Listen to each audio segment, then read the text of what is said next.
Murali MTech complete అయిపోయింది. నేను మా ప్రాపర్ వచ్చి కావాలి. నాకు ఏంటంటే మా ఫ్రెండ్స్ అందరి నుంచి ఓవర్సీస్ అందరు ఉన్నారు. I don't know the cash feeling at that time. When I went to a small village, అంటే అది ఒంగోలు దగ్గర స్మాల్ విలేజ్, నేను మా బ్రదర్ కలిసి హోటల్కి వెళ్ళాం. హోటల్ అంటే స్మాల్ హట్, ఒక ముసలాం వచ్చింది, కూర్చొని కాట్ వేసింది, దాని మీద బెడ్ వేసింది, మంచి పళ్ళెం తీసుకొని పెట్టింది, వేసి తింటున్నాం.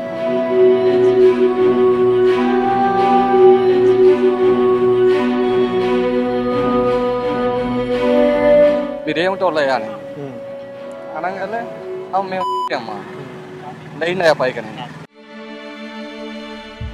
అది సర్ప్రైజ్ అర్థం కాలేదు. ఎందుకమ్మా అన్న మేము ఇక్కడ రాకూడదు అని. అదే మీరు దోశ చేస్తున్నా మేము దోశ తింటాం, నాకు ప్రాబ్లం ఏంది అన్న. అంటే ఇంకా మా హౌస్ పెద్దది, అది ఇంకా లిటిల్ హౌస్, ఏం ప్రాబ్లం ఏంది నాకు అర్థం కాదు, మనీ ఇస్తాం కదా అన్న. అంటే ఆ ప్లేట్ అర్థం కాలేదు.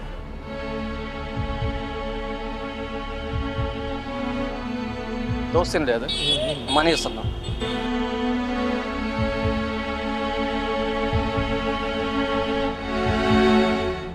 మనం ఇస్తే మళ్ళీ ఏమన్నా అంటేమో, so we have to give like. Hack చేసుకోవచ్చా?